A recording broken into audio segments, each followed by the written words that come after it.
அரசமைப்பு சட்டம் 8வது அட்டவணையில 22 மொழிகள், இந்தியாவின் மொழிகள் வந்து அலுவல் மொழிகளாக சேர்க்கப்படுகிறது. தமிழ் உட்பட 22 மொழிகள். இதெல்லாம் வந்து காங்கிரஸ் அரசு தான் செஞ்சுச்சு.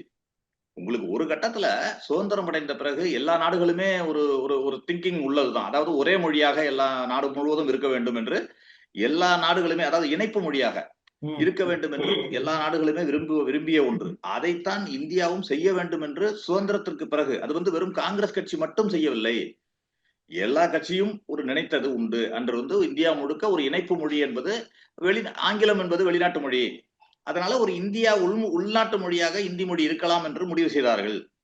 ஆனால் அதற்கு எதிர்ப்பு கிளம்பவே இதனை ஏற்றுக்கொண்டு இந்தி ஆட்சி மொழி என்பதை வந்து விலக்கி வைத்தார்கள். இதையெல்லாமும் சொல்லியிருக்கணும்ல நீங்க.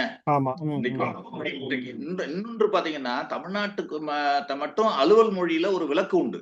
1976ல இந்திரா காந்தி அவர்கள் சட்டமே கொண்டு வந்து அதை தமிழ்நாட்டுக்கு விலக்கு அளிச்சிருக்காரு. அதாவது தமிழும் ஆங்கிலமும், நீங்க ஹிந்தி கிடையாது. இங்க வந்து எல்லா மாநிலங்கள்லயும் பாத்தீங்கன்னா இந்தியும் ஒரு ஒரு மொழியா இருக்கும், அதாவது தொடர்பு மொழியா, அரசு அலுவல் மொழியா இருக்கும். ஆனால் தமிழ்நாட்டுக்கு அதில் விலக்கு உண்டு. இதையெல்லாம் செய்து கொடுத்தவர் இந்திரா காந்தி அவர்கள். ஆனால் அந்த இந்திரா காந்தி அவர்களையே கொச்சைப்படுத்தும் விதத்தில் இந்த திரைப்படத்தில் செய்திருப்பது என்பது உண்மையிலேயே ஏற்றுக்கொள்ளத்தக்கதல்ல அப்படிங்கிறது தான் என்னுடைய கருத்து.